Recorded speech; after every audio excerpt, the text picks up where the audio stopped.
Welcome to this episode on right mindfulness.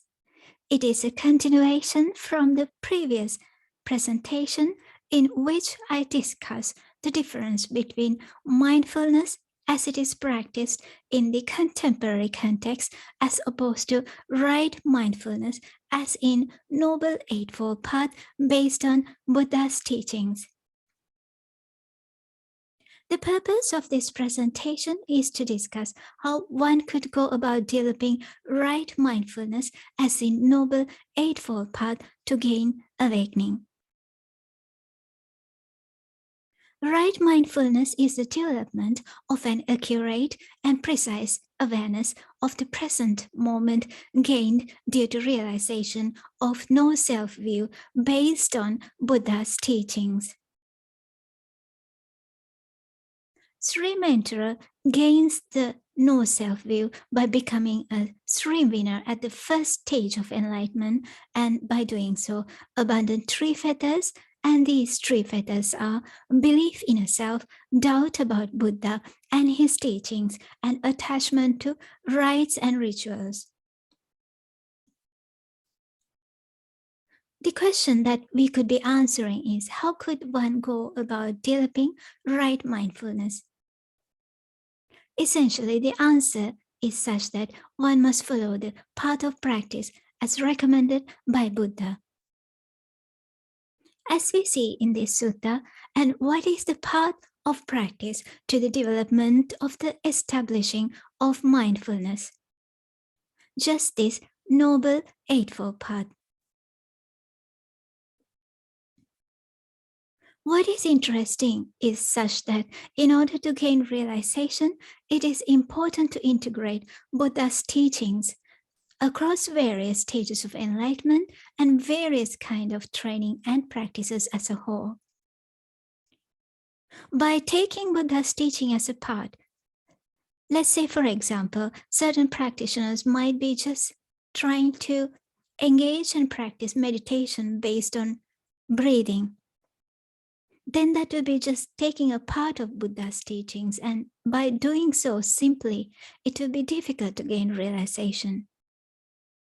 Instead, for those practitioners who want to gain full realization across the four stages of awakening, what is beneficial is to understand how each of these stages are linked to one another, and how one practice is linked to one another, and how Noble Eightfold Path itself is related to these four stages of awakening in order to develop right mindfulness that begins from the right view.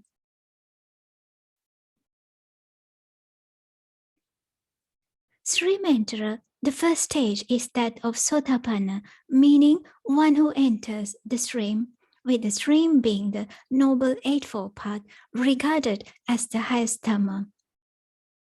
The Sri Mentor has attained an initiative grasp of Buddha's teachings and have gained right view or right understanding. And because a Sri Mentor has gained or attained right understanding, it becomes possible for Sri Mentor to develop right mindfulness based on right view. A Sri Mentor will possess confidence in the three jewels of Buddha, Dhamma, and Sangha, and will also possess noble virtues.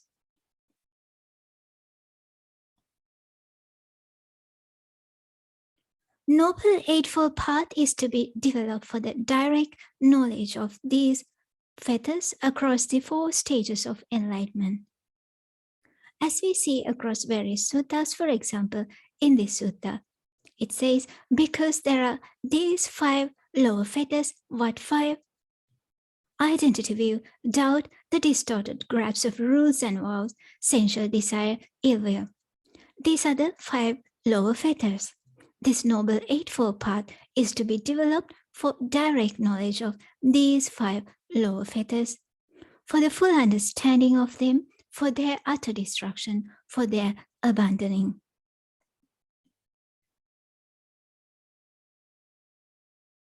And similarly in this sutta, it says there is a path and a practice for giving up the five lower fetters. It's not possible to know or see or give up the 5 lower fetters without relying on that path and that practice.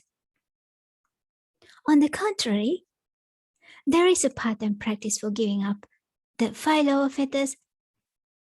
It is possible to know and see and give up the 5 lower fetters by relying on that path and that practice.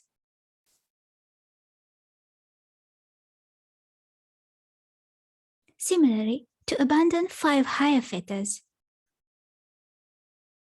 the Noble Eightfold Path is to be developed for direct knowledge of these 5 higher fetters, for the full understanding of them, for their utter destruction, for their abandoning. In the contemporary practice, what we see as mindfulness is being defined and practiced as simply awareness or bare attention. It seems to have suggested that it is something that one need to simply be in the present moment or here and there. By being simply in the present moment, the practitioners are still having the view of self, or that there is a permanent self. This can be explained based on this sutta. Take an ordinary person who is still to become a noble. They perceive earth as earth, but then they identify with earth. They identify regarding earth, and so on. Similarly, when somebody stays in the present moment and become mindful, and they still possess the self-view, then still they would not have gained realization. In order to gain realization, one need to take a different approach leading towards Nibbana. And for those practitioners who want to train in Buddha's path, it is important to try and not identify the being that is experiencing present moment is itself not I, or that there is no I. A mendicant who is perfected or an arahant, they don't identify present moment with themselves.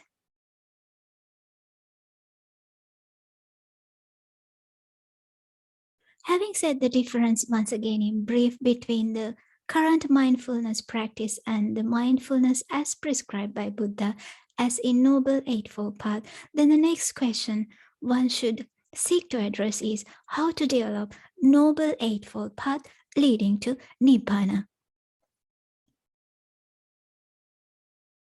Noble Eightfold Path begins with the right view. In other words, right view is the first of the 8 path factors in the Noble Eightfold Path. As we see in this sutta, and how is right view the forerunner?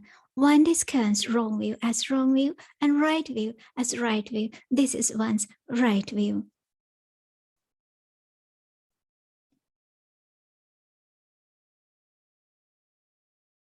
What is emerging out of all kind of what we have discussed during this presentation is the fact that in order to gain realization, there is a need to integrate Buddha's teachings to understand what is the correct path and practice. In other words, to develop right mindfulness as in Noble Eightfold Path, one must develop right view that is gained by a Sri mantra. Then the next question would be, how could one develop right view? One way to develop right view is to try and develop 4 factors of Sri Maitri that are possessed by Sri Maitrans. As we see in this sutta, what are these 4 factors that noble disciples will have verified confidence in Buddha, his teachings, and also noble Sangha, and also noble virtues. Therefore, if practitioners can try and develop these 4 factors by reflecting the qualities of Buddha, his teachings, and noble Sangha along the same time, try and develop noble virtues, in other words, virtues that come to establish due to right view, It just means one would treat others as the way one would like to be treated by others. And if somebody will train their mind in this way, it will become possible for that practitioner or practitioners to establish their mind in the right path and practice, leading to stream entry and to gain right view, and thereafter right mindfulness will come to establish. This is the end of this presentation. Thank you very much for listening.